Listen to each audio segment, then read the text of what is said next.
ولا تموتن إلا وأنتم مسلمون يا أيها الناس اتقوا ربكم الذي خلقكم من نفس واحدة وخلق منها زوجها وبث منهما رجالا كثيرا ونساء واتقوا الله الذي تساءلون به والأرحام إن الله كان عليكم رقيبا يا أيها الذين آمنوا اتقوا الله وقولوا قولا سديدا يصلح لكم أعمالكم ويغفر لكم ذنوبكم ومن يطع الله ورسوله فقد فاز فوزا عظيما أما بعد فإن أصدق الحديث كتاب الله وخير الهدى هدى محمد صلى الله عليه وسلم وشر الأمور محدثاتها وكل محدثات بدعة وكل بدعة ضلالة وكل ضلالة في النار. Ya ikhwan, azakumullah wa iyyakum wa akhwati fillah, azani Allah wa iyyakunna. Segala puji syukur hanya milik Allah Subhanahu wa ta'ala yang telah memberikan banyak kesempatan, banyak kemudahan, sehingga salah satunya kita bisa mudah dipertemukan kembali di majelis yang mulia ini, tempat yang mulia. Semoga kita bisa memanfaatkan dengan baik, yaitu dengan sungguh-sungguh niat kita karena membela agama Allah Subhanahu wa ta'ala. Salawat serta salam tercurah kepada Nabi besar Muhammad sallallahu alaihi wasallam serta keluarga beliau, para sahabat beliau, istri-istri beliau dan umatnya yang selalu mengikuti dan membela sunnah-sunnah beliau. Semoga kita semua yang hadir di sini termasuk orang-orang yang mengikuti dan membela sunnah-sunnah beliau. Jadi jamaah yang dimuliakan oleh Allah Subhanahu wa ta'ala, kita sudah melalui 3 poin yang penting, yaitu ikhlas kepada Allah Subhanahu wa ta'ala dalam rangka mencari wajah Allah Subhanahu wa ta'ala di saat kita hadir ke majelis ilmu, sebelum berangkat, setelah sampai ke tempat tujuan, dan pulangnya hanya untuk Allah Subhanahu wa ta'ala. Dan begitu juga tidak lupa untuk ilmu ini ialah dalam rangka untuk mengangkat kebodohan dari diri kita sendiri, keluarga kita, baru orang lain. Yang ketiganya ialah setiap penuntut ilmu wajib bagi dirinya menanamkan bahwasanya hadirnya seorang di majelis ilmu bukanlah kegiatan semata, tapi dalam rangka membela agama Allah Subhanahu wa ta'ala, yaitu dengan belajar. Dan alhamdulillah kita akan masuk pembahasan yang selanjutnya, yaitu poin yang keempat. Tentunya kalau seorang mampu menjalankan yang keempat ini, berarti poin yang 1, 2, 3 sudah diamalkan, dan sebelumnya tentu sudah dipahami, lalu diamalkan sehingga dia mudah untuk melanjutkan ilmu yang selanjutnya. Ya, silakan.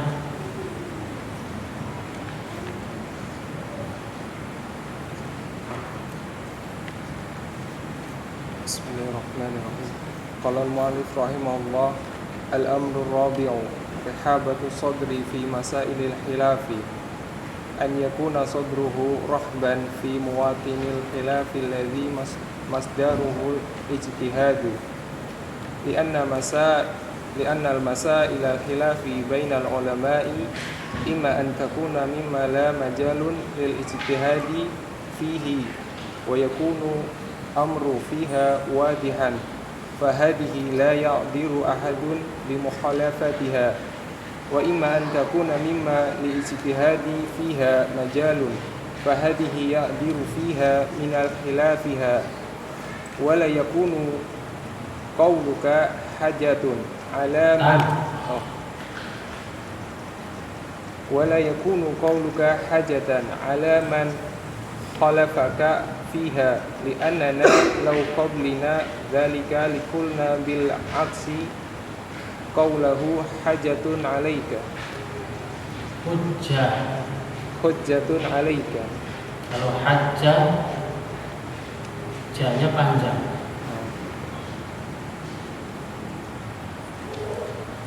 Al-amru rabi'u,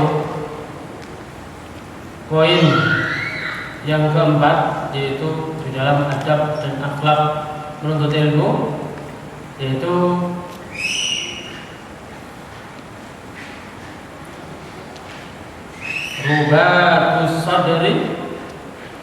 ruhabatus sadri fi masailil khilafi.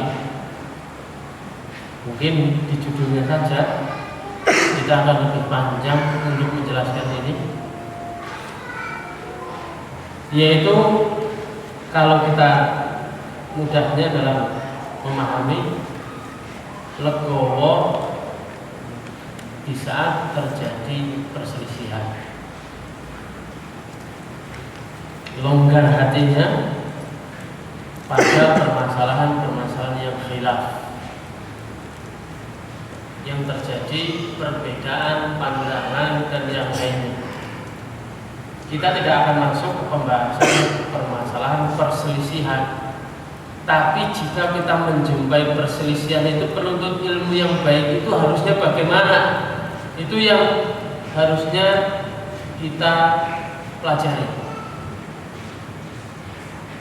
Jadi jamaah yang dimuliakan oleh Allah Subhanahu wa taala, seorang yang jahil, seorang yang bodoh, dia akan banyak mengungkapkan atau banyak membicarakan, bahkan mengajak orang lain untuk membicarakan khilafnya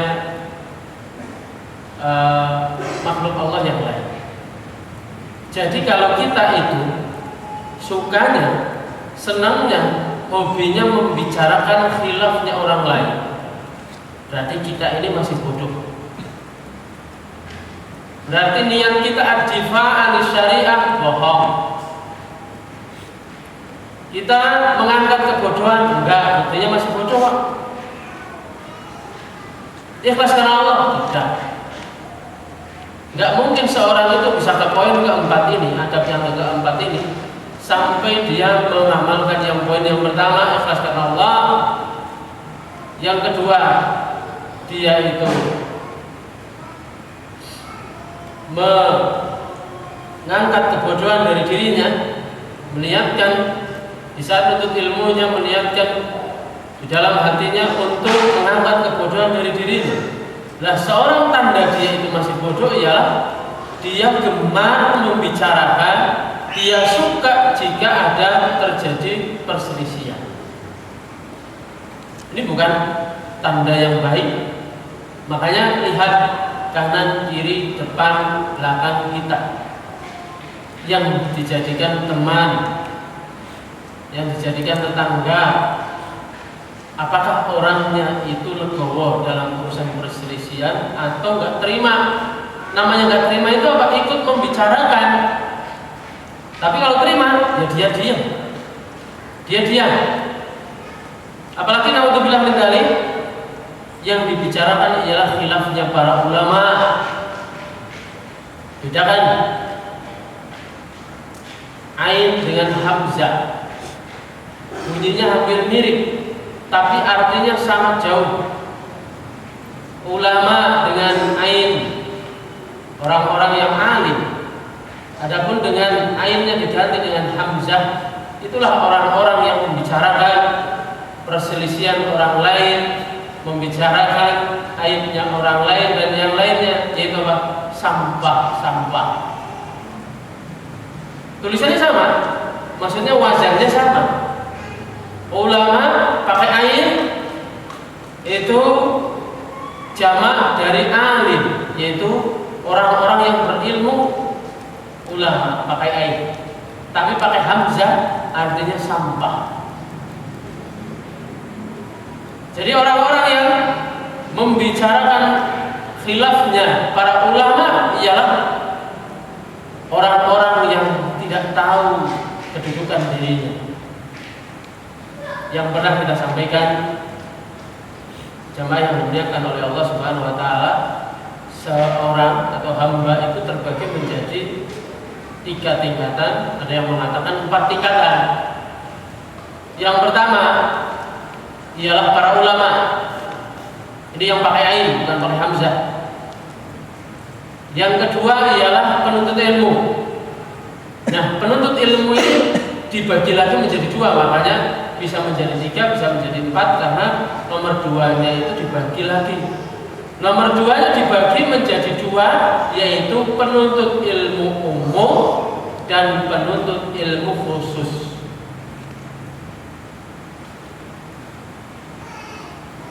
Nah, yang ketiganya ialah orang awam. Nah, kita itu bagian yang mana?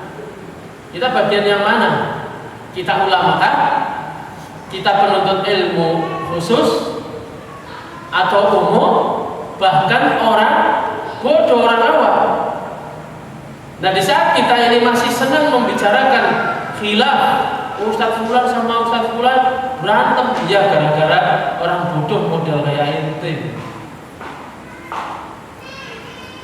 Nggak ada sejarah Ustadz berantem kalau tidak ada yang menunggangi. Siapa? Ya, jamaah yang bodoh. Kalau jamaah yang pintar-pintar nggak ada.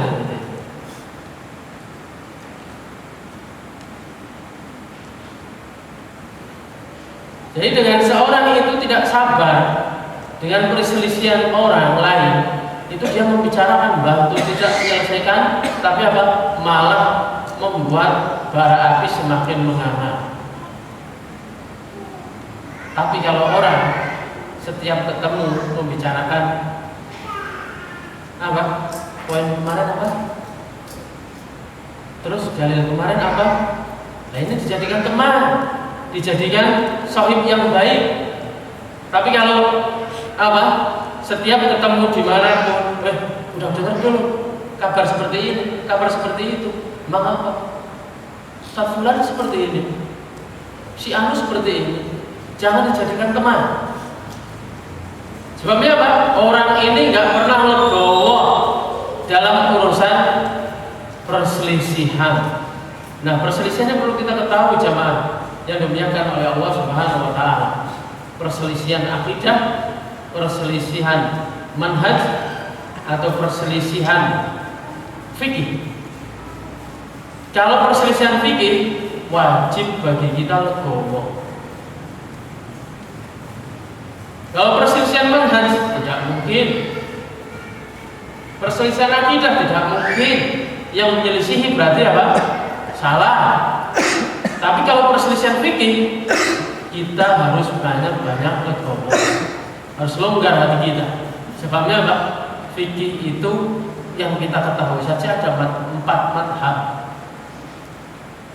Padahal ada lagi banyak, cuman yang terkenal 4 madhab itu. Nah, 4 madhab berarti apa? Beda pemikiran. Dengan 4 madhab ini tentu ada perbedaan.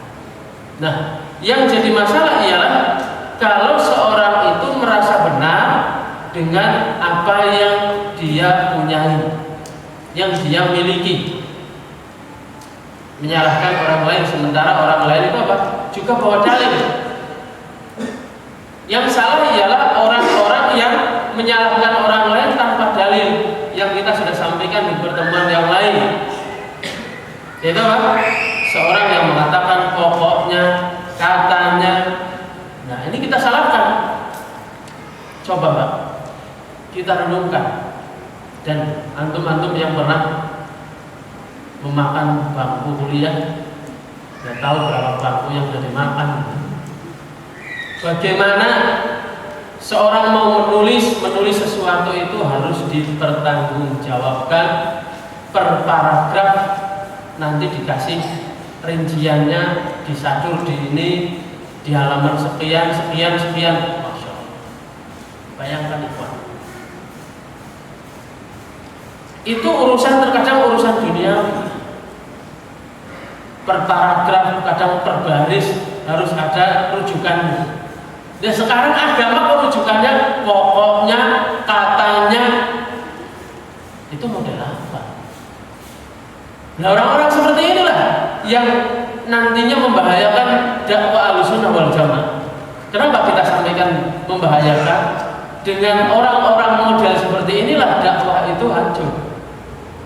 Insya Allah dengan model-model seperti antum lah dakwah ini akan berkembang. Itu apa? Orang-orang yang legowo. Kalau kemarin kita membahas tentang orang yang berjuang, yang sabar di majelis ilmu. Sekarang kita lanjutkan, yaitu orang-orang yang legowo dalam permasalahan. Mungkin apa?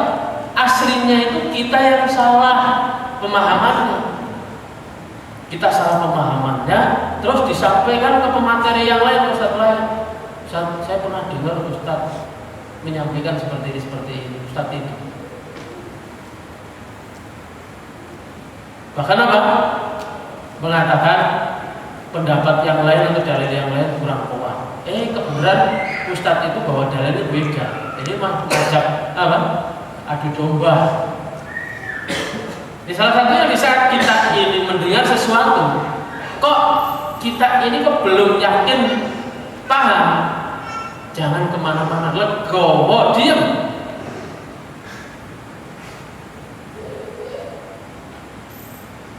Sampai kita ini benar punya keyakinan. Setelah punya keyakinan berarti tidak ada istilah bertanya kemana-mana.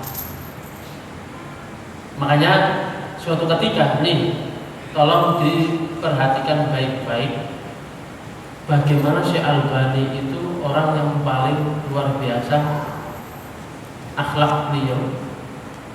Tapi suatu ketika ada orang yang bertanya, beliau jawab, tapi setelah itu beliau marah.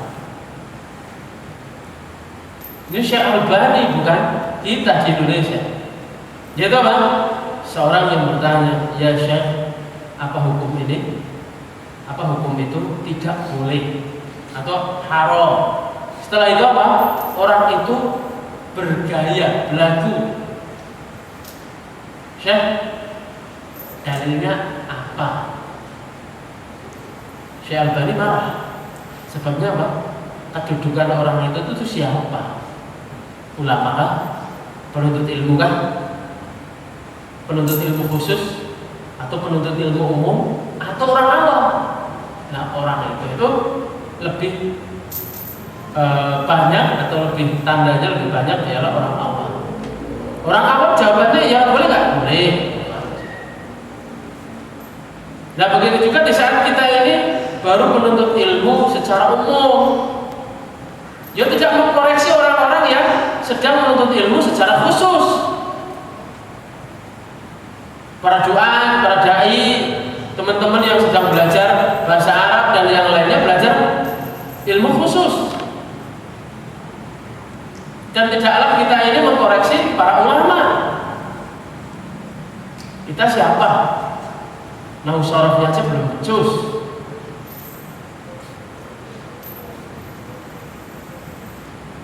Inilah jamaah yang dimuliakan oleh Allah Subhanahu wa taala. Bahkan betapa banyak penyakit yang akan sembuh, yaitu apa? Disebabkan karena belajar bahasa Arab.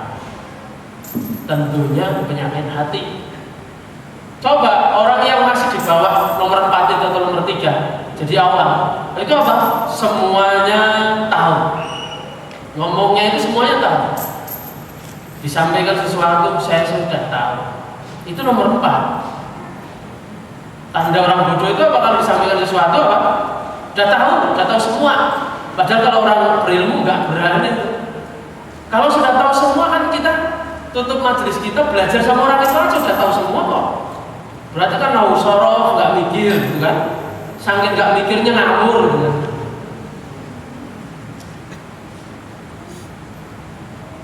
Begitu juga nih sedikit seorang yang kenal majelis majelis ilmu, ya jangan ngomongin orang-orang yang sedang belajar khusus. Harusnya dukung yang pernah kita sampaikan, sana belajar. Nanti kalau udah tahu saya kasih tahu ya. Nah, bukan apa? Nah, emang surga itu, masuk surga itu harus belajar bahasa Arab. Jangan seperti itu. Di saat orang melebihi kita, seorang itu semangat untuk lebih, kita dukung, bukannya apa? Bukannya kita bikin kendor dia. Begitu juga penuntut ilmu khusus tidaklah senang mengkoreksi orang-orang yang di atasnya. Dia aja masih berkecimpung di dunia yang dia masih bingung, yang dia dunia itu masih nggak paham, lah dia mengkoreksi orang yang sudah paham. Ya kalau bahasanya apa? Kucing berlaku mengaum seperti singa. Apa mirip? Begitu juga singa mengeong seperti kucing. Emang ada? Nggak ada. Masing-masing punya kedudukannya. Seorang kalau disebutkan Anda itu seperti singa, bangga. Anda itu seperti kucing. Lah saya nggak jualan sego kucing gitu. Sebabnya apa? Sifat dari kucing itu mengeong, bukan mengaum. Jadi mengaum itu siapa? Para ulama.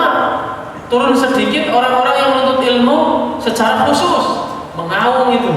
Walaupun ngaungannya belum kencang, belum keras, sudah mengaum. Yang minimalnya ngaumnya di diri sendiri. Nggak tahunya saya bodoh. Itu mengaum. Tapi di saat seorang merasa dirinya pintar, itu mengeong, bahkan menggonggong. Yaitu orang-orang yang tidak sabar di dalam urusan perselisihan orang lain, dia mengeong dan dia menggonggong. Mengaum nggak mungkin, karena kalau mengaum dia bukannya akan ikut berbicara, tapi apa sih yang lagi dibicarakan? Ikut membuka rujukannya. Oh, di kitab ini coba. Oh, yang benar seperti ini. Enggak akan bicara sampai diberikan waktunya, silahkan atau minta pendapatnya tentang itu. Nah, orang-orang bodoh enggak diminta. Udah komentar sana, komentar sini, menggibah sana, menggibah sini, menghasut sana, menghasut sini. Maka jamaah yang dimuliakan oleh Allah Subhanahu wa taala, ini dari beberapa pengalaman fenomena sekarang, yaitu apa? Orang-orang ataupun penuntut ilmu yang masih semi bodoh itu akan mencari guru-guru yang sesuai hati buah dan akan membawa informasi yang jelek kepada ustadz yang baru. Itu di mana-mana, termasuk juga anak pribadi di saat misi ke tempat yang lain. Itu apa? Ajak orang membicarakan ustadz yang di situ. Oh, seperti ini model. Itu tergantung ustadz yang baru, maksudnya ustadz yang baru muncul itu. Kalau dia itu percaya, maka akan jadilah fitnah itu semakin besar.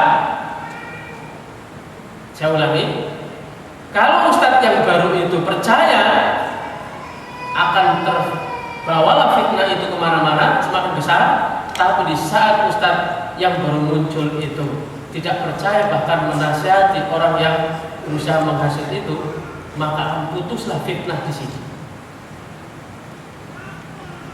Saya tidak sebutkan daerahnya, yang jelas bukan di Jabodetabek, di sini nggak ada. Maksudnya peristiwa ini bukan di Jabodetabek. Itu apa? Ustadznya sendirinya. Pas giliran ikut kajian terus selesai, ustadz yang daerahnya itu pulang, lah ini mulai action. Ustadz ini tuh kayak gini, ustadz itu kayak gini. kalau kita dengarkan terus, dia akan semakin ngawur. Kita langsung patahkan saja. Patahkan apa? Salah Pak? Mohon maaf. Bukankah manhaj salaf itu manhaj jalil? Dalilnya apa? Ditanya dalil aja langsung kejut. Dalilnya apa? Tapi ini Ustaz, ini tuh udah ma'ruf. Nah ini nih, udah mulai. Tanda bodoh itu apa? Di saat disampaikan dalil apa? Ini tuh udah semua orang tahu siapa. Semua orang. Antum dianggap itu semua orang. Satu orang dianggap semua orang. Oh nggak tahu tuh. Ikhwah, akhwat, bahwasanya apa? Kunci itu di ustadz yang baru muncul itu. Kalau ustadz yang baru muncul, maksudnya di masjidnya ataupun di lingkungannya, itu tidak percaya, fitnah tidak akan tersebar. Adapun konfitnah satu, stres paling. Kalau dia nggak tobat, stres dia ke rumah sakit jiwa. Tapi di saat apa? Ustadz baru muncul atau siapapun yang dianggap Tuhan, oh gitu ya, nggak pantas itu, gitu ya, semakin menjadi. Bahkan akan cari lagi. Oh, pertama aja sukses, bikin cabang. Kayak usaha, kalau usaha sukses bikin cabang. Itu ayyuhal ikhwah, azamullahu wa iyyakum. Jadi apa? Kita ini lebih berat, harus lebih berat apa? Mendingan hilang jamaah satu masjid, mendingan dibandingkan hilang satu ustaz. Atau apa? Mendingan hilang satu kampung itu hilang, misal Pak Sunnah semua nggak apa-apa, daripada apa? Hilang satu ustaz. Udah coba, satu kampung emang bisa dakwah? Kalau satu ustaz bisa mendakwahkan satu kabupaten, coba. Kita pilih yang mana? Nah waktu itu, di saat anak didudukan, anak lebih ngurusin orang ini atau ngurusin ustaz, haknya ustaz. Ya anak putuskan mengurusi haknya ustaz. Nah, orang ini jadinya apa? Membenci anak. Salah satunya ialah dengan anak mengatakan, dah cukup, nggak ada dalilnya berarti mundur. Ya selesai. Sekarang jauh sama ustadz kampungnya, jauh sama anak. Mendingan tapi anak sama ustadz itu baik. Coba kalau anak percaya, berantem anak sama beliau. Betul tidak? Ini juga terjadi bukan di kalangan dai. Pokoknya apa? Ada orang kontrak baru bisa, ada orang masuk blok baru perumahan itu ada biasanya apa? Awal dihasut ya orang baru, orang lama udah tahu gitu. Nah kita misalnya yang baru itu apa? Jangan mudah percaya bahwa ilmu nggak boleh kayak gitu, kayak gitu. Walaupun kita belum tahu permasalahannya, tapi minimal apa? Kita mengatakan tidak boleh seperti itu. Atau apa kita sampaikan? Kalau pembukaannya itu saya orang baru, nah itu malah tambah kencang. Wah kamu itu orang baru nggak tahu apa-apa nantinya, semakin lebar gitu. Tapi kalau kita bawa-bawa dalil, udah langsung apa? Hilang orangnya. Bisa dipahami permasalahannya? Kita jangan sampai kita belajar kitabul ilmi atau dalam menuntut ilmu, tapi kita sebagai apa? Orang-orang yang pelaku yang memecah belah barisan kaum muslimin, barisan para asatidz, para ustadz, naudzubillah min dzalik. Harusnya kita ini orang-orang yang menjadi maklar-maklar yang berpahala. Saat ada salam dari beliau, ada salam dari beliau, ada salam dari kepala sekolah ini, kepala sekolah itu, bukan Ustaz. Karena waktu kajian ngomongin aku, ya. Mungkin besok-besok juga perlu di tas itu bawa celurit sekali. Orang kayak gitu langsung aja. Sebabnya apa? Kita ini di zaman harusnya kita ini tambah berhati-hati. Bukannya apa? Kita ini banyak provokasi ke ustadz-ustadz yang ada di Indonesia. Nggak ada manfaatnya sama sekali. Menunjukkan kita ini sangat bodoh. Makanya tadi saya sebutkan mungkin lebih banyak di jujur, yaitu apa? Longgarnya hati dalam permasalahan yang terjadi. Makanya dulu ada satu daurah, tentunya bukan kalangan kita, yaitu mengkritisi terjemahan kitab dan langsung dibantah Ustadz kita bahwasanya terjemahan itu pendekatan makna, tidak mungkin bisa plek, nggak ada. Ada kosakata bahasa Arab yang tahu artinya, tahu maknanya, ya hanya orang yang bisa bahasa Arab. Di saat mengkritisi terjemahan Ustadz Fulan di saat dia ceramah, ya tentu kesalahan besar. Atau apa? Mengkritisi seorang jadi penerjemah, antum yang harusnya segera ICU dan kritis. Sebabnya apa? Terjemah itu artinya mendekatkan apa? Mendekatkan makna. Namanya dekat sampai tidak, ya kadang nggak sampai. Yang harus jadi tujuan ialah orang yang mendengar, orang yang di hadapannya itu paham apa yang sedang dibicarakan. Itu terjemahan. Coba anak terjemahan secara tekstual, mumet. Terus apa? Mengikuti susunan Arab, pusing. Tertulis nomor 2 tapi harus disebutkan nomor 1. Itu bahasa Arab. Ya kayak fa'il itu terletak nomor 2 tapi harus disebutkan nomor 1. Kalau kita ikuti gaya bahasa Arab untuk disampaikan ke bahasa Indonesia, nggak bisa. Apalagi apa? Anak pakainya bahasa Arab, ada yang pakai bahasa Indonesia, ada yang pakai bahasa Goib, nggak bawa apa-apa. Repot.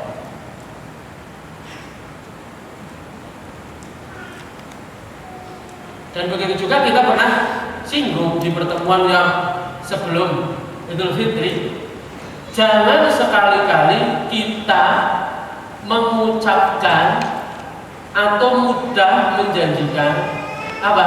Saya akan mengakurkan 2 orang ustaz. Itu sopo?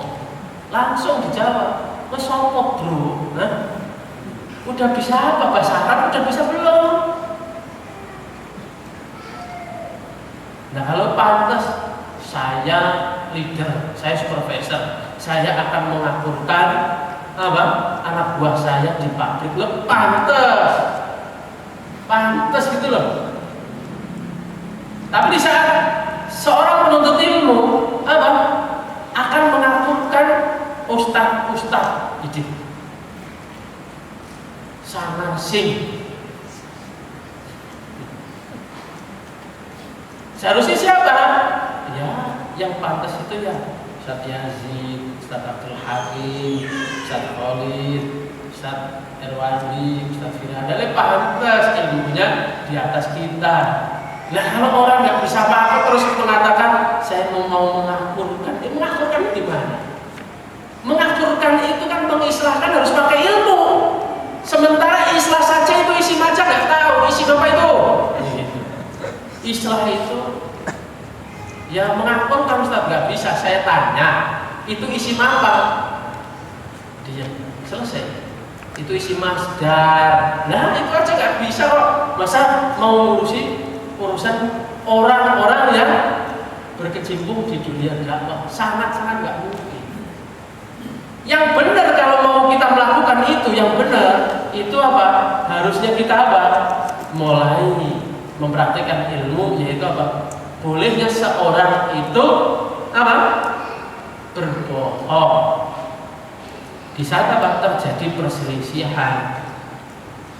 di saat terjadi perpecahan. Bolehnya berbohong. Ada beberapa hal yang dibolehkan dalam berbohong.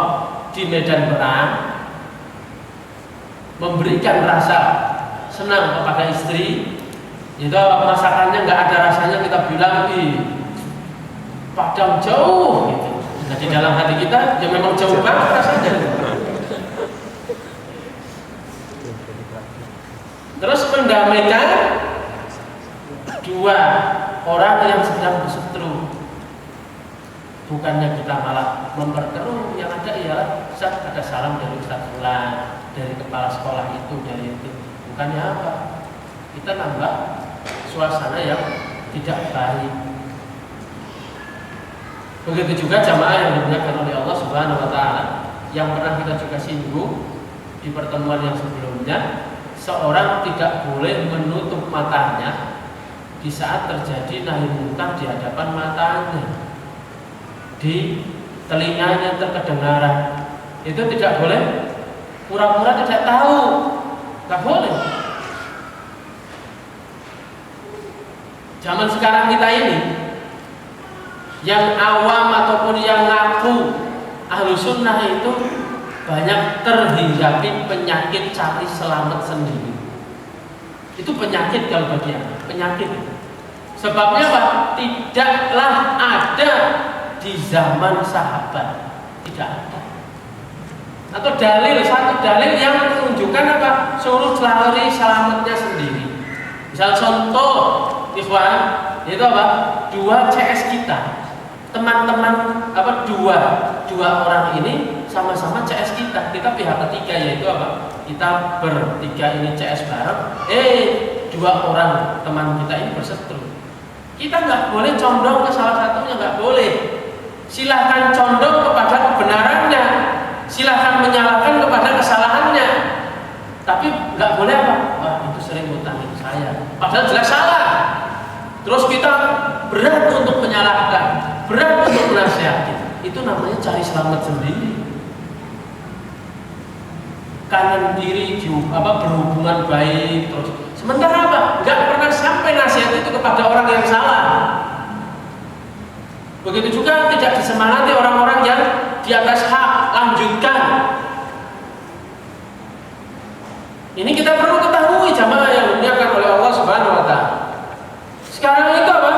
Banyak orang-orang yang mendapatkan atau tertimpa penyakit ini, mencari selamatnya sendiri.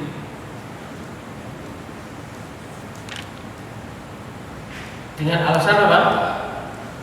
Tali ukhuwah Islamiyah. Nah, kalau kita tanya lagi ilmunya, itu susunan apa Pak? Susunan idhofah, susunan susunan sifat atau susunan mubtada khobar, lari orang itu. Orang-orang model seperti itu akan lari, nggak mau mendengarkan. Sebabnya apa? Semuanya kita mengatakan, saya di tengah-tengah harus punya ilmunya, saya di kanan harus punya ilmunya, saya di kiri harus punya ilmunya, dua-duanya kepretin juga punya ilmunya. Maksudnya nih? Tadi udah saya bawa semua, bahasa jalanan sudah dibawa, bahasa pasar sudah dibawa, bahasa para duat dibawa, ya pada paham. Di saat kita terjadi perselisihan, anan, dia benar, tapi apa? Dia jarang utangin kita, jarang traktir kita. Kita wajib membela kebaikannya, kebenarannya. Di saat apa? Sebelah kiri, dia sering mentraktir kita, sering ngutangin, sering membantu, tapi salah. Kita harus berani untuk mengatakan salah, walaupun dengan ungkapan yang lain. Jangan apa? Mentang-mentang kita ini ada urusan bisnis dan yang lainnya, nahi munkar nggak sampai, tidak sampai. Makanya betul apa yang disampaikan para ulama dahulu, manakala itu mendapatkan hadiah dan yang lainnya, takut nanti lisannya tumpul, dakwahnya tumpul. Jadinya ngomong-ngomong, kamu kan pernah dikasih.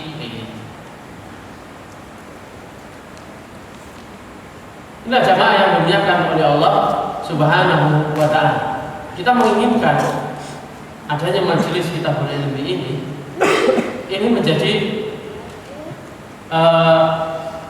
roda penggerak perbaikan di tengah-tengah umat. Minimal apa? Antum pulang ke komunitas antum, kampung perumahan, pokoknya masyarakat menjadi orang-orang yang memperbaiki keadaan kaum muslimin. Dan tidak mesti harus ngomong, tidak mesti harus ceramah, tidak mesti. Ini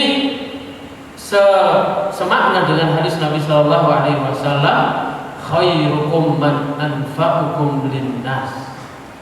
Sebaik-baik kalian ialah orang yang paling bermanfaat untuk orang lain.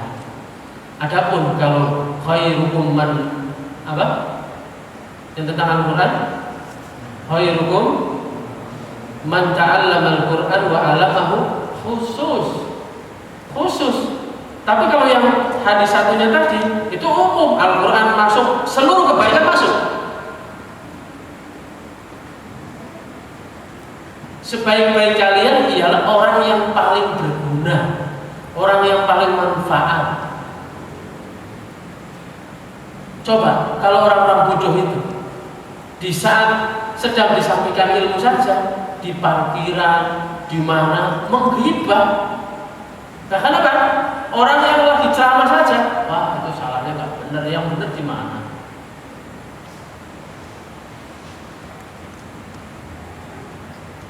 Itulah jamaah yang dimuliakan oleh Allah Subhanahu wa Ta'ala.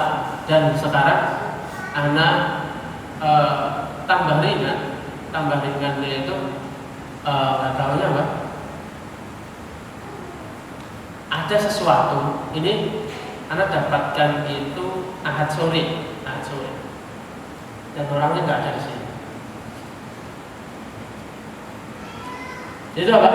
Ada orang yang datang ketemu anak menyampaikan, langsung tiba-tiba jeplak gitu. Tahu jeplak kan? Sekonyong-konyong. Tiba-tiba ngomong, Ustaz, aslinya itu anak pengen ngaji sama antum. Emang kenapa Pak? Tapi gimana ya, kajian rutin itu berat. Antum kan senangnya ngisi kajian rutin. Nah dari sini itu apa? Oh seperti ini alasannya. Alasannya itu apa? Gara-garanya apa? Anak ngisinya kajian rutin. Yaitu yang baik Pak. Ustadz-ustadz itu jadi ustadz emang ikut kajian tematik, kajian rutin itu di kelas. Oh nggak tahunya kok apa? Dibongkar. Bahkan beliau membongkar diri bahwasanya apa? Anak itu pengen ngaji. Kalau antum isi tematik ya ketemu di mana? Kalau anak isi tematik di mana ketemu? Yang ada ya apa? Rematik.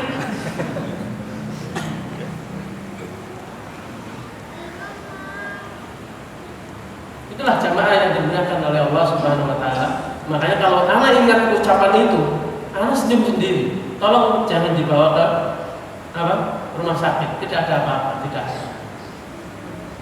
Seperti Umar bin Khattab manakala ingat masa lalu beliau itu apa? Memakan Tuhannya sendiri di saat lapar, kan senyum sendiri beliau. Itu sama kejadian. Dan moga-moga termasuk mengikuti Umar. Senyum sendirinya itu karena tahu lucunya. Jadi apa? Ada orang yang mau jujur gitu. Itu kalau dilanjutkan bodohnya akan hilang. Karena sudah dikasih tahu, Pak, sekarang itu semua ustadz siapapun silahkan tanya. Di saat kita ini ngaji tematik dengan ngaji rutin itu jawabnya apa? Ustadz Badrul Salam aja sendiri tanya. Yang rutin akhi, jangan tinggalkan kajian rutin.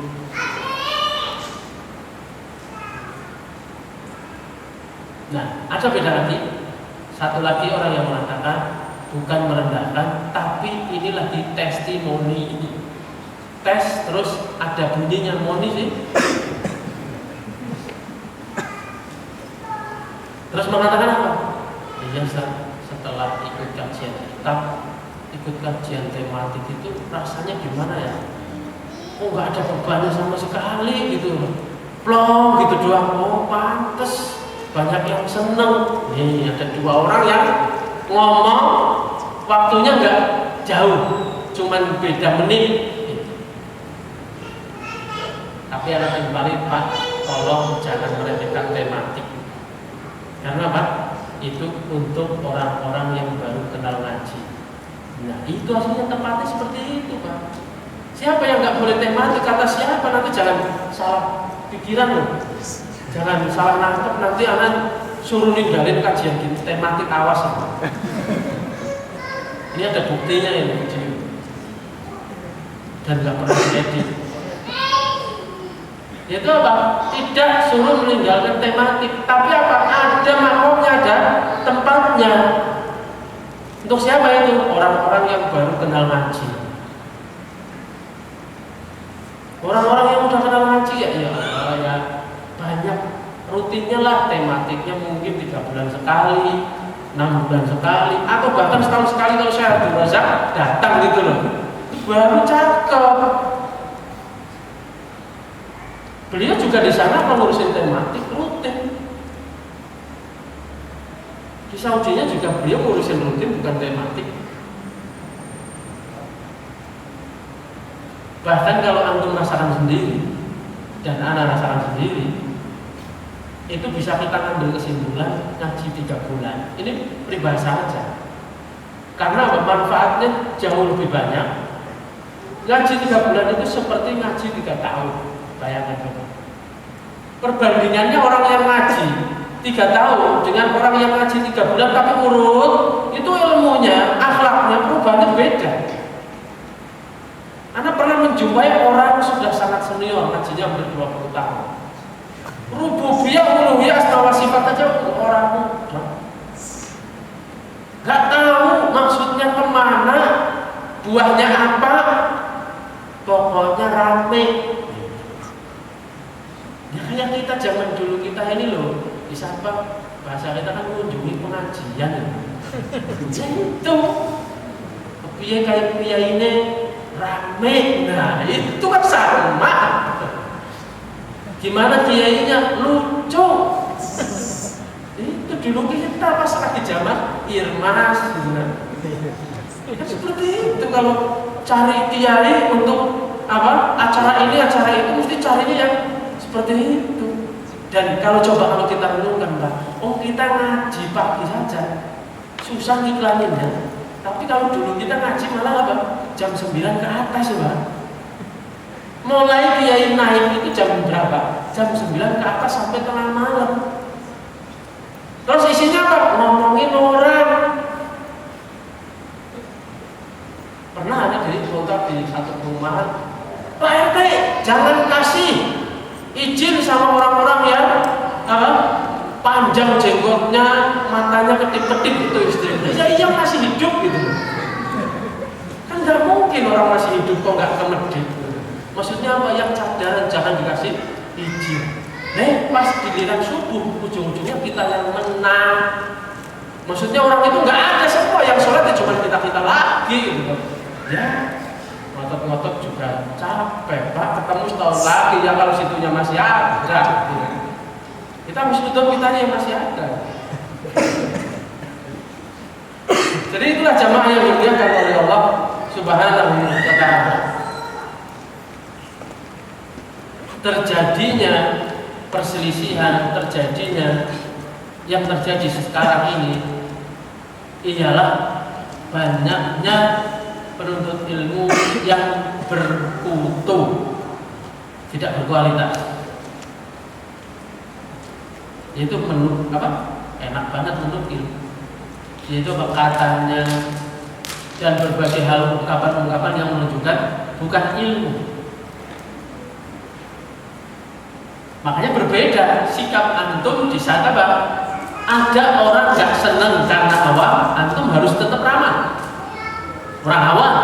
Di saat ada orang nggak seneng sama antum, orangnya itu secara dohir sama seperti kita, dicari tahu. Bahkan ditanya, emang kenapa? Kamu itu nggak suka sama saya, kenapa? Tapi kalau sama orang awam, nggak boleh dilakukan.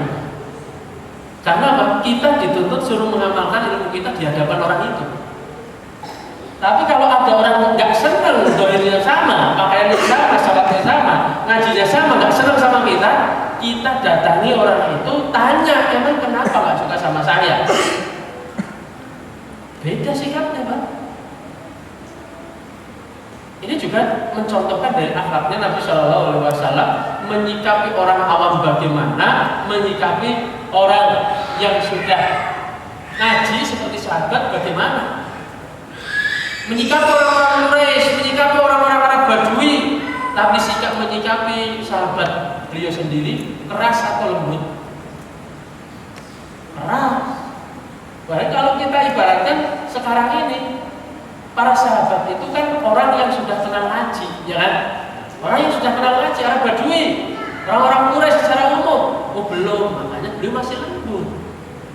Makanya di saat kita ini nuntutnya masih dilembuti, silahkan kembali isbat. Jadi orang awam kita lembut. Oh di saat kita sudah menampakkan wujud apa kita ini sudah nyunah, apalagi ngajinya udah berapa lama Pak? Wah saya belum lama, baru 7 tahun. Astagfirullah, 7 tahun baru. Di sini itu ada sesuatu yang mustahil, ada yang ingin disembunyikan. Jadi apa? Tolong jangan terasi saya. Iya saja. Di saat ngomong 5 tahun baru ngaji, itu apa? Ada sesuatu yang disembunyikan. Jadi itu apa? Tolong kalau ngomong sama saya jangan keras, saya masih awam. Oh beda ungkapan tawadhu dengan ungkapan yang tujuannya ialah ingin dirinya itu diperlakukan lembut, itu beda loh. Ungkapan tawadhu nggak seperti itu. Ini sering terjadi apa? Kalangan jamaah secara umum itu mudah akan mengatakan apa?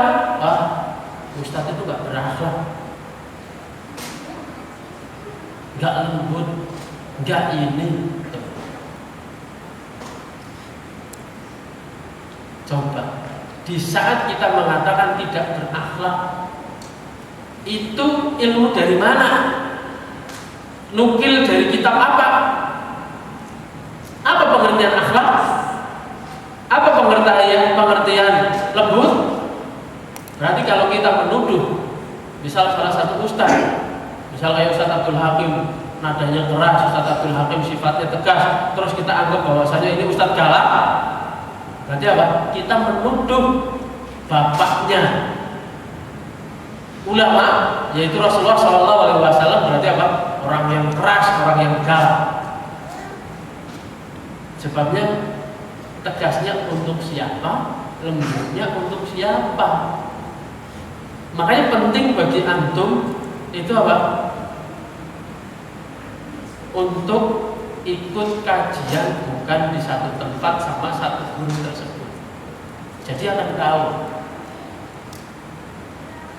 Salah satu contoh dulu di saat Ustadz Nazmi hafizahullah ta'ala di Depok itu memanggil Ustadz Abdul Hakim suruh ngisi di Masjid Al-Huda waktu itu di daerah Timah Depok, depan asrama Brimob Depok. Waktu itu sebagian kaum muslimin, yaitu ikhwan-ikhwan yang ngakunya salafi itu, yang ngakunya baru ngakunya. Terus apa? Setelah kajian ikut ngantri salaman, kayak khotbah itu. Di situ kelihatan bagaimana beliau menyikapinya berbeda. Orang awam sampai cium tangan pun diterima. Nih termasuk nih yang ngomong mau cium tangan dikepret tangannya ya anak. Jadi pasti mau salaman gini aja digini. Itu sikapnya berbeda. Nah, coba yang dulu disingkirkan tangannya itu enggak apa? Enggak legowo, dia akan mencaci beliau. Enggak jadi kayak sekarang. Wah, Ustaz, apa itu misalnya gitu. Tapi kita renungkan, kok bisa sama orang-orang yang awam dicium tangannya aja boleh, kok sama kita nggak boleh? Oh, berarti nggak boleh berlebihan. Ya alhamdulillah karena pengertian itu Allah mudahkan bisa bahasa Arab kan. Di saat kita ini nggak mengerti, pengennya dimengerti, Ustaz apa kowe? Jamaah apa kowe? Ya nggak seperti itu model-modelnya, kelas-kelasnya nggak ada yang naik. Jago kandang. Padahal menjelang Idul Adha itu tolonglah kandangnya mau dipakai gitu loh.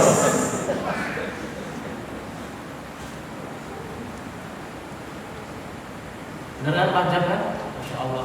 Itu satu baru judul aja loh Pak. Yang bawa kita baru judul aja. Baru judul itu. Belum ada masuk isinya.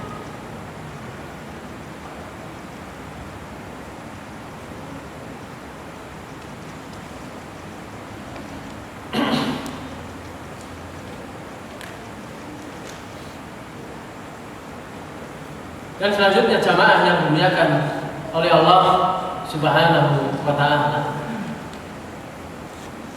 janganlah kita ini, salah satu contoh tanda orang itu awam atau masih bodoh itu apa? Cari ngaji yang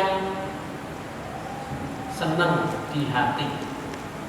Yang harus kita cari itu apa? Tema yang darurat kita butuhkan, segera kita kerjakan. Walaupun ustadznya apa? Duh, ini sangat dibuang jauh-jauh. Gitu. Jangan senang ngaji model apa? Saya ini senang, saya nggak senang. Nggak boleh seperti itu. Kok kenapa ngaji ini? Oh, saya lagi butuh materi ini, saya mau mengerjakan ini. Nah, kayak gitu. Itu yang mulai kita terapkan. Jangan kita mulai atau ngajak teman-teman kaum muslimin yang lain, oh ngaji situ aja enak. Ada banyak, ada pedang jahitnya, ada makanan dan lain-lain. Jangan seperti itu, ngajak seperti itu enggak baik. Ngajaklah sesuatu apa, bahkan ditanya, antum sekarang itu yang darurat, sangat darurat yang dikerjakan apa ini? Oh, cocoknya untuk materinya di sana, kayak gitu. Jangan ditarik-tarik ke urusan kaum ustadz loh. Jangan. Belum tentu apa yang kita tarik itu belum tentu didinya masuk. Begitu juga kayak sekarang ini fenomena, ya. Saya kalau saya nggak mau ngaji kecuali sama orang S1. Sampai lulusan apa, Pak? Bisa seperti itu. Misal di saat kita ini pengen ngaji sama orang yang S1, S2, doktor, kita ini lulusan apa? Padahal kalau kita ketahui belajar bahasa Arab aja, tidak boleh langsung kita takjidul lidah.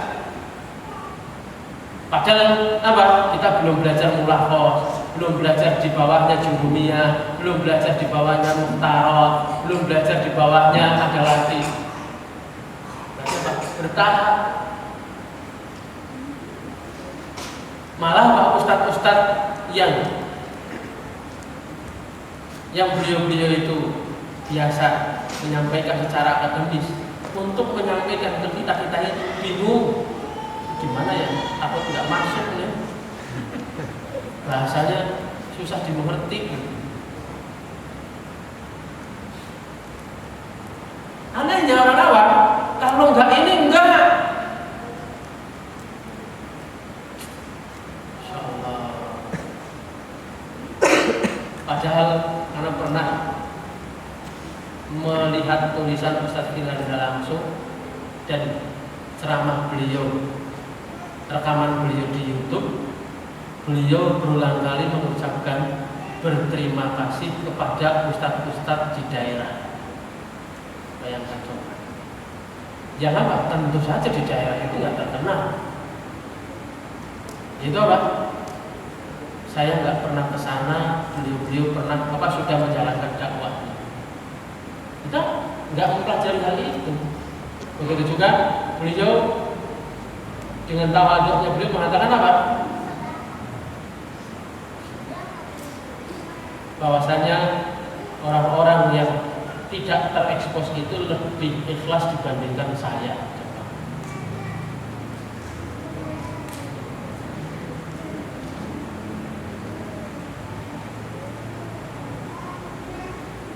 Nah, yang seperti itu kenapa nggak pernah dibaca, nggak pernah dilihat, direnungkan kembali?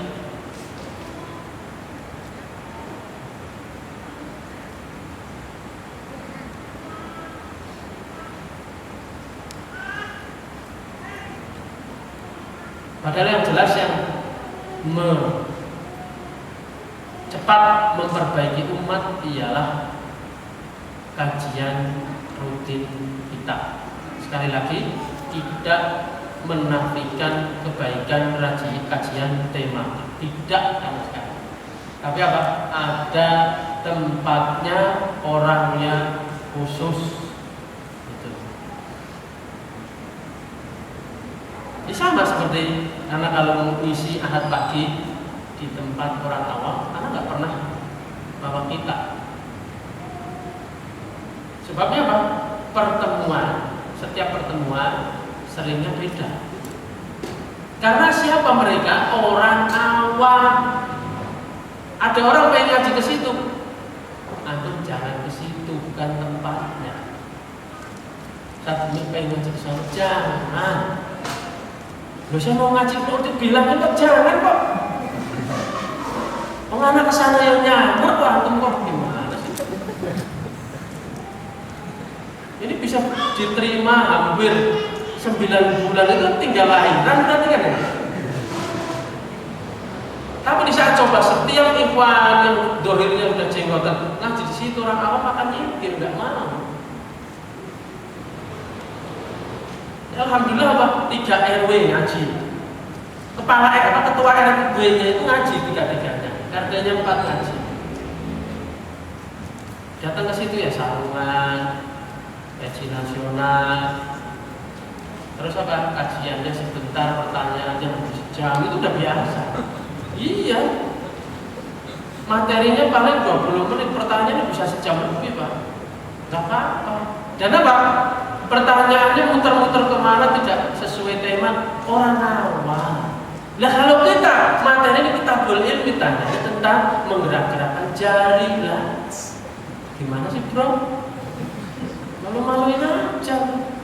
Emang majelis orang awam ini? Latihan yang ilmiah gitu. Itu contohnya apa? Kalau pengen ngintip tapi jangan ikut, silahkan. Itu soundnya keluar kok, soundnya keluar kan ngintip aja kan. Bisa kedengeran pembahasan apa.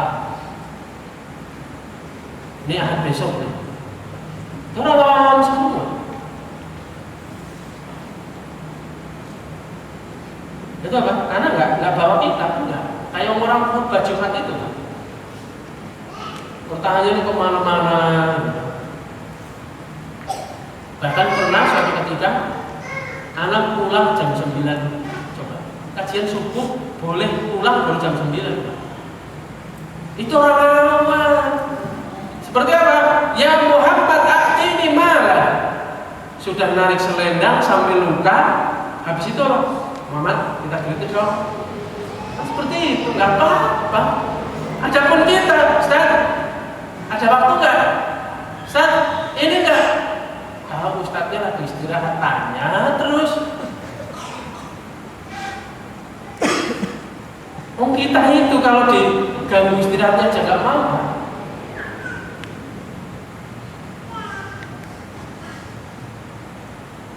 Itulah jamaah yang dimuliakan oleh Allah Subhanahu wa Ta'ala.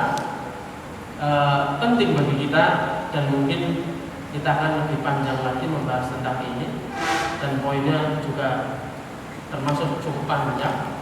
yaitu legowo dalam urusan perselisihan yang ada. Jangan bawa perselisihan di hadapan Ustadz, jangan. Silakan bawa kesepakatan Ustadz, nah itu bagus. Adapun perselisihan Ustadz itu bagaimana kita itu di situ praktek ilmu. Kalau kita banyak ngomong berarti kita nggak punya ilmu, kalau banyak diamnya berarti kita punya ilmu. Itu.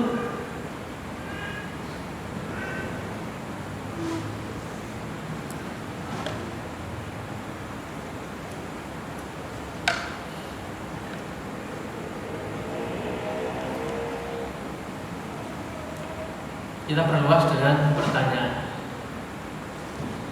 Dipersilakan. Tulisannya sedikit, tapi apa? Penjelasannya nggak cukup satu pertemuan.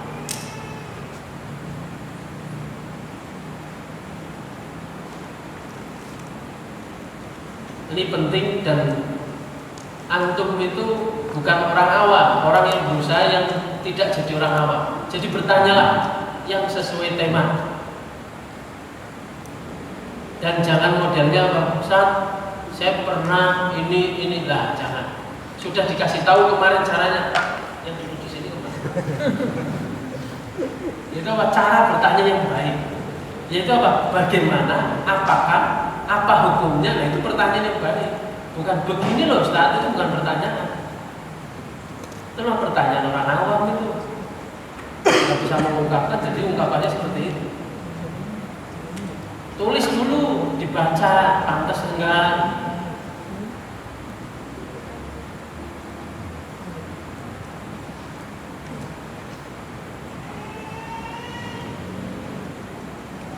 Dan pernah saya sampaikan, ya sudah, bahwasanya orang naik derajat itu apa?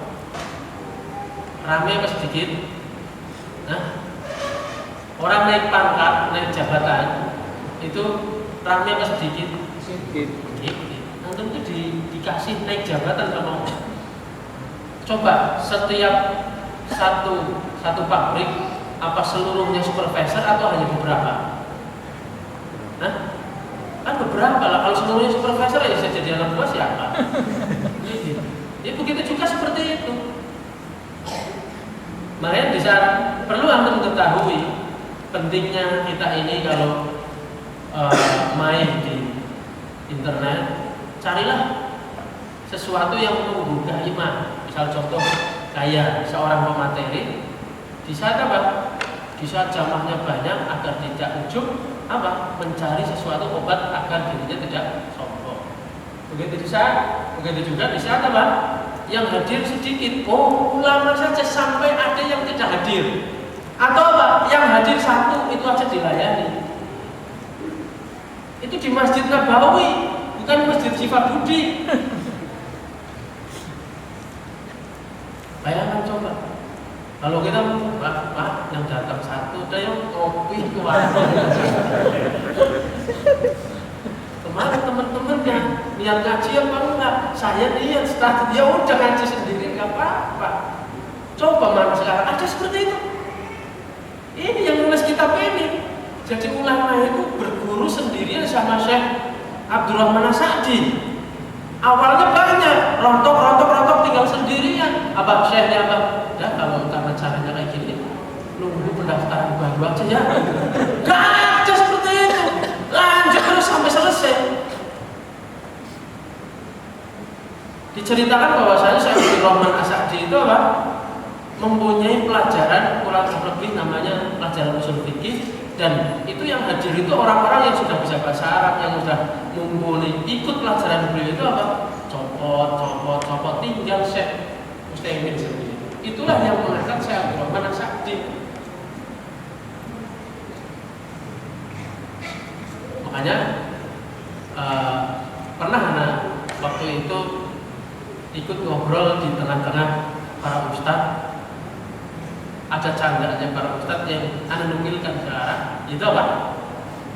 Kita ini banyak murid ya. Waktu itu anak dia mau anak sebagai murid. Tapi apa? Mana yang banyak membanggakan? Mendingan muridnya sedikit tapi membanggakan gitu. daripada banyak nggak membanggakan bikin dongkol.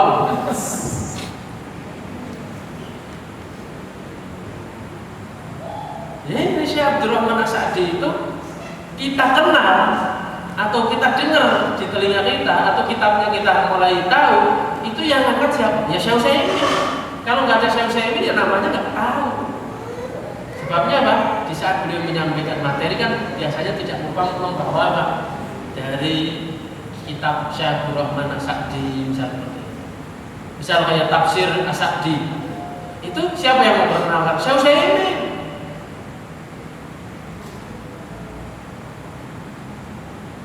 Itulah jamaah yang dimuliakan oleh Allah Subhanahu wa taala. Di saat kita ini diajak naik, jangan sedih. Harusnya senang. Begitu juga kita ini punya prinsip dakwah itu piramid terbalik. Jangan piramid yang asli. Belum langsung bayangin piramid terbalik gimana? Ya udah kayak gitu bentuknya lah. Jangan piramid yang asli, yaitu apa? Awalnya rame di sini, lama-lama merucut kecil. Nah, piramid terbalik itu apa? Awalnya sedikit, lama-lama gede. Nah, seperti itu. Dakwah itu seperti itu.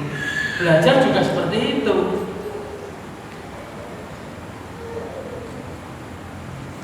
Betapa banyak sekarang orang-orang itu menyesal atau malu dan yang lainnya karena melihat sesuatu itu dilihat dari piramid. Kelihatannya ramenya enak nih. Pas dilihat, kok tambah rame, kitanya kegencet gitu kan. Tapi di saat kita masuk sesuatu yang piramid terbalik, longgar dan yang lainnya pas mulai rame, alhamdulillah udah dapat totalnya gitu loh. Udah nggak antri lagi. Maksudnya Pak? Bisa diambil gambaran tidak ini? Jadi coba, kalau awal-awal kita ngaji, terus nanti diberikan sama Allah rame, kita ini sudah punya bekal. Tapi kalau kita mulai belajarnya itu senangnya sesuatu yang piramid seperti itu, piramid seperti ini, yaitu apa? Di awal saja udah rame, udah ngantri. Pas giliran mengerucut, nah kita nggak puas. Tapi di saat piramid terbalik itu apa? Semakin membesarnya dakwah, semakin kita ini ilmunya semakin mengembang, bisa untuk menamai fitnah yang ada. Begitu juga menjadi garis bawah. Siapapun yang jadi panitia di perumahannya, di musholanya, di masjidnya, ini penyakit yang selanjutnya, yaitu penyakit mencukupkan diri. Kita enggak mengatakan bahwasanya nggak senang kajian terbuka di mana-mana, tapi penyakitnya numpuk. Apa? Misal contoh, Pak yang ngisi ngaji yuk di mana? Di sana. Oh, besok juga ada di dekat rumah saya. Itu muncul loh sekarang. Bagaimana dulu itu kualitas para imam, para salafus saleh, kenapa kualitasnya itu kok bagus? Karena muridnya yang keliling. Imam Ahmad bin Hanbal itu kenapa di suatu ketika beliau itu beli ikan sampai busuk? Bukan beliau sibuk ngisi kajian, bukan. Tapi apa? Sibuk dalam sehari itu menghadiri majelis ilmu. Baru mau makan, baru mau istirahat, diajak temannya, yuk di sana ada kajian lagi. Ustadznya ganti lagi. Nah, kenapa kok ilmunya jumlah-jumlah sekarang terbalik? Ustadznya muter, jamaahnya ikut dong.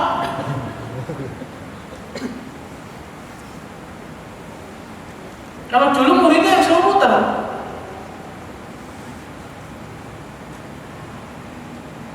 Itulah jamaah yang dimuliakan oleh Allah Subhanahu wa taala. Nah, kalau kita nyinggung ini saja ataupun masuk ke bahasan ini, kita salaf yang mana? Salaf yang mana? Imam Ahmad pendahulu kita itu apa? Satu hari itu ngajinya itu bisa 5 kali, 7 kali, 10 kali dengan guru yang berbeda. Bayangkan, kita sekali saja sudah seakan-akan sudah pintar sendiri.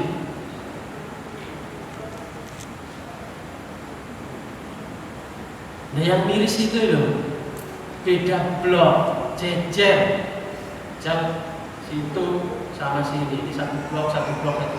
Sini ada kajian, beda hari. Sini ada kajian, situ nggak datang ke sini. Situ ada kajian, sini nggak datang ke situ. Waduh, ya Allah. Dianggap itu kebaikan? Iya, kebaikannya mengadakan majelis ilmu, tapi mudorotnya besar.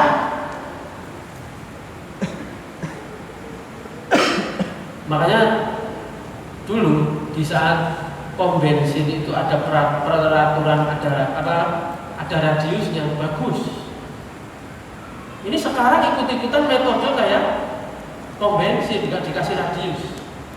Pokoknya yang mengajukan bisa buka. Nah, kalau dulu ada beberapa kilo dulu baru boleh ada pom bensin. Kalau deket-deketan boleh, ya kan? Dakwah kok ikut model pom bensin? Toh pelanggannya beda-beda. Ya Allah, astagfirullahaladzim. Dakwah model pom bensin pasti pas gitu loh. Nggak pakai insya Allah pas, tapi pasti pas. Ya, nggak jadi orang-orang. Itu yang sekarang terjadi, khususnya yang kita rasakan di Bekasi ini. Satu perumahan itu beberapa kajian. Satu kajian dengan satu kajian yang lain, ustadznya muter jamaah nggak ada. Musola ini ya itu orangnya, musola itu ya musolanya itu, masjid itu ya itu terus itu. Lah Pak, emang nggak ada orang lain lagi? Nah dijawab mati kali Pak.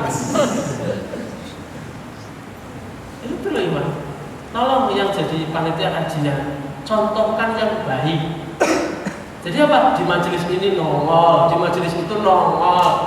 Bukan apa? Pas kita jadi panitianya nongol gitu loh. Ustadznya suruh nongol terus.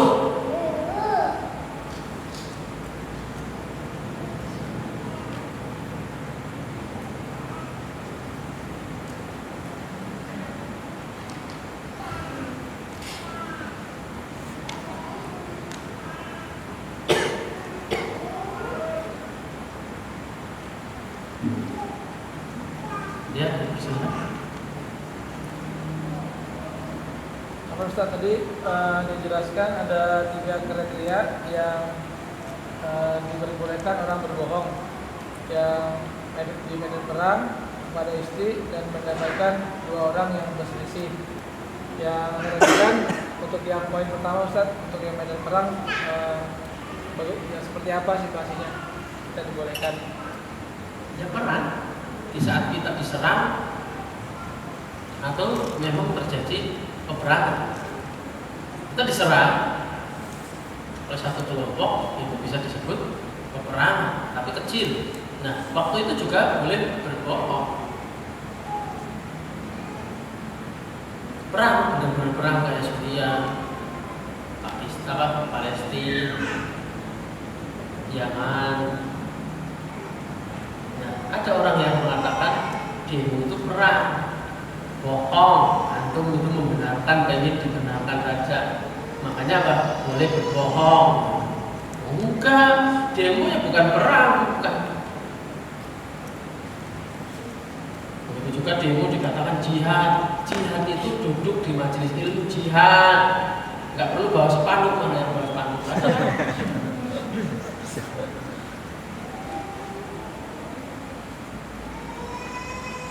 Yang lain?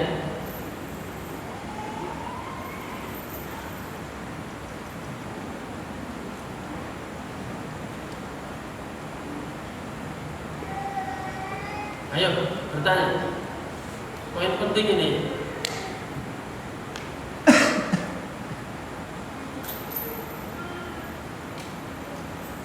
Dan poin keempat ini, kalau laki-laki apalagi mengaku salafi, tapi modelnya nggak sabar, terjadi khilaf di tengah kaum muslimin, tengah ustadz, para ulama. Ini manhaj siapa? Manhajnya perempuan, nggak mampu menahan lisan. Ini rahasia ya, cuman kamu aja. Nanti ke blok yang lain, ini rahasia ya, cuman kamu aja. Terus rahasia satu, perumahan dengar semua tapi ngomongnya rahasia. Coba, syaitan itu pinter godanya dengan ungkapan rahasia, lagi-lagi rahasia. Nah, rahasia kok bisa satu kesebar rahasia gimana?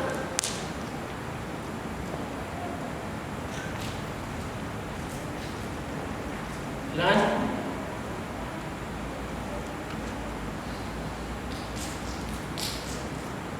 Dan jangan sekali-kali berpikir saya ikut kajian kitab ini kok kena marah terus. Bukan kena marah terus, kita banyak dosanya, banyak salahnya. Jadi servisnya lama. Perlu apa? Tracker diketok. Tahu nggak bahasa bengkel nih? Disemprot nggak kena, itu digetok.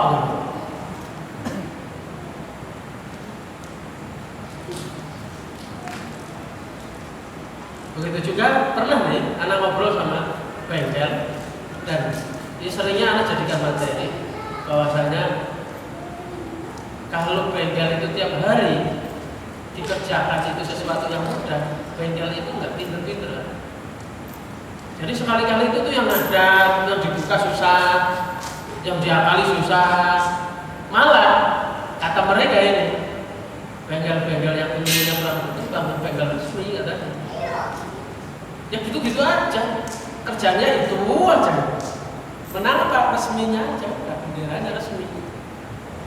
Tapi yang kreatif, yang keahliannya benar-benar mumpuni, ya malah yang bengkel-bengkel biasa. Semua permasalahan dibawa ke situ. Kayak penyok, apa semuanya dibawa. Tapi coba kalau ke bengkel resmi, servis ringan, ganti oli, itu aja udah.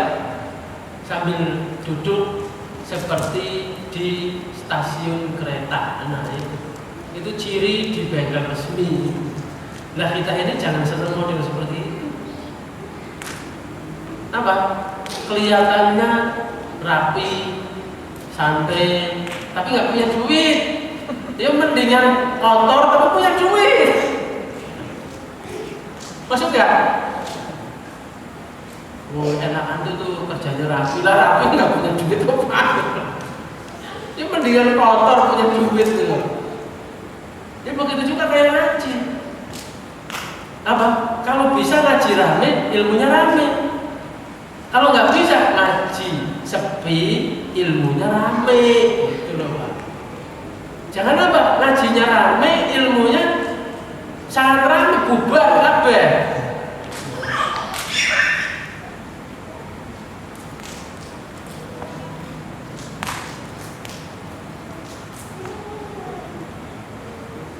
Nah begitu juga yang antum-antum itu berusaha ngajak hampir beberapa bulan ini kita berilmi. Nah udah saya sebutkan jawabannya tadi ya.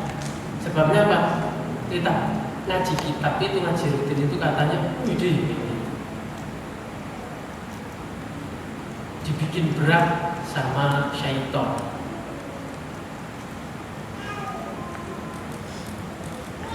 Jadi salah satunya apa? Takut ditanya, takut dipeliriki, dilirik, takut dilihat.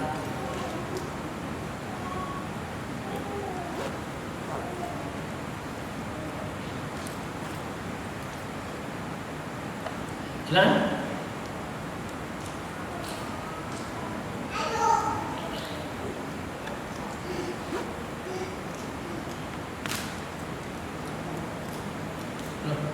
Udah.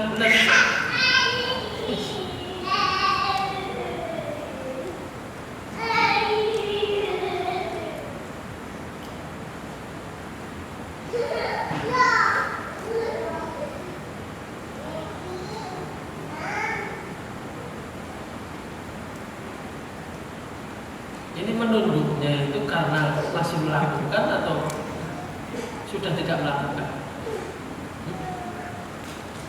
Itu apa? Masih senang menyebarkan isu-isu. Ini kan poin keempat. Hobinya ngomongin orang, nggak ngomongin diri sendiri.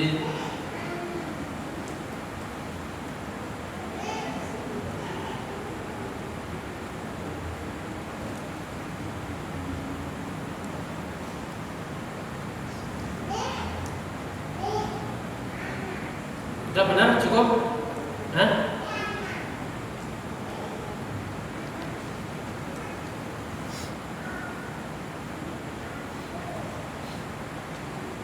Bermanfaat tidak Pak? Materinya bermanfaat tidak? Sangat bermanfaat. Walaupun dada ini panas. Panas ya Pak? Enggak.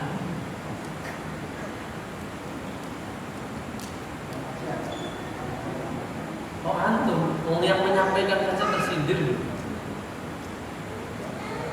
Ini juga kaidah umum. Gak mungkin seorang itu bisa menyindir, gak bisa memberikan tonjokan kalau sendirinya gak tertonjok, gak mungkin. Ini materi sudah dipelajari dulu. Setiap anak mau menyampaikan, anak ulangi, anak renungkan, itu aja tersindir kok, apalagi kok antum yang baru dengar, yang misal baru dengar, gitu.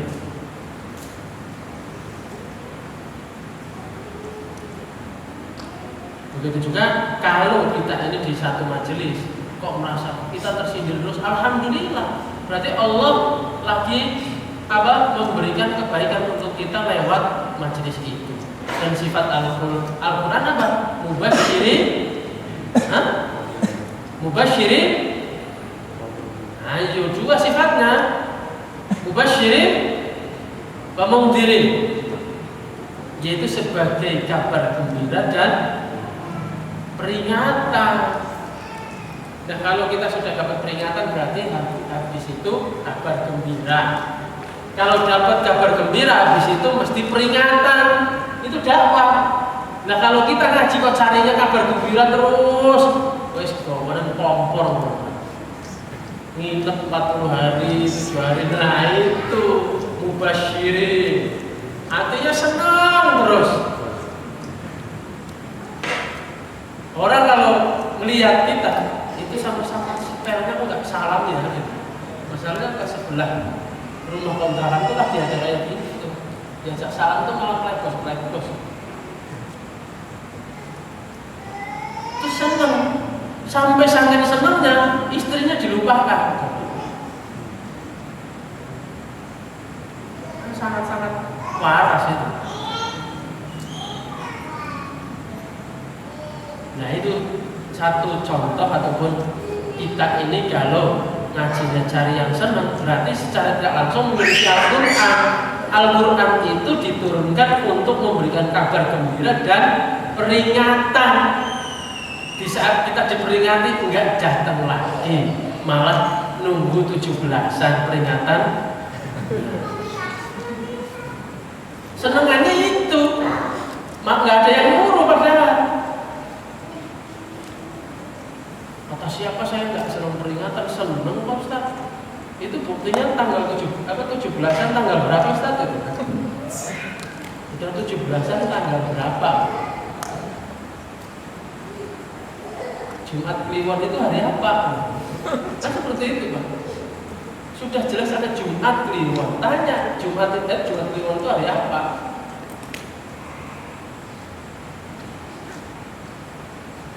Mungkin akan muncul pertanyaan di pekan yang besok ya. Pokoknya tolong jangan ngubungin ke sini, nggak ada. Ya. Udah sangat penuh kasihan. Kalau dibilang nih capek ngurusin pertanyaan yang enggak gentleman atau gentle girl. Di saat tatap muka di majelis nggak mau bertanya, nyampe rumah bertanya. Gitu. Kan aneh gitu loh. Bikin PR lagi Pak. Nggak dijawab, sombong. Lah repot pokoknya jadi ustadz itu Pak, ya kan bener.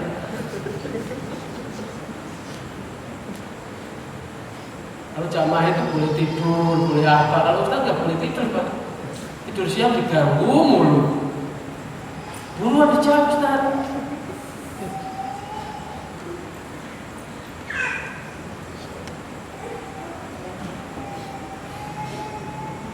Semoga apa yang kita kasih ini bermanfaat dan yang pernah kita lakukan kita bertobat dari kesalahan kita, karena tidak mungkin seorang itu terlepas dari kesalahan. Dan ingatlah, setelah kita mengetahui ilmunya tetap melanggar, pastilah iqab Allah akan turun kepada kita. Siapa orang-orang yang diiqab oleh Allah Subhanahu wa taala? Orang yang sudah mengetahui dia melanggar. Adapun orang yang tidak mengetahui dia mengerjakan, dia tidak dihitung dosa sampai mengetahui. Kita poin ketiga ini suruh legowo dalam urusan perselisihan. Nah, kita masih melakukan, berarti siap-siap tunggu iqabnya, siksaannya Allah Subhanahu wa taala.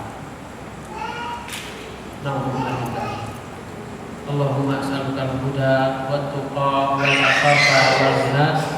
Subhanakallahumma wa bihamdika asyhadu an la ilaha illa anta astaghfiruka wa atubu ilaik. Wassalamu alaikum warahmatullahi wabarakatuh.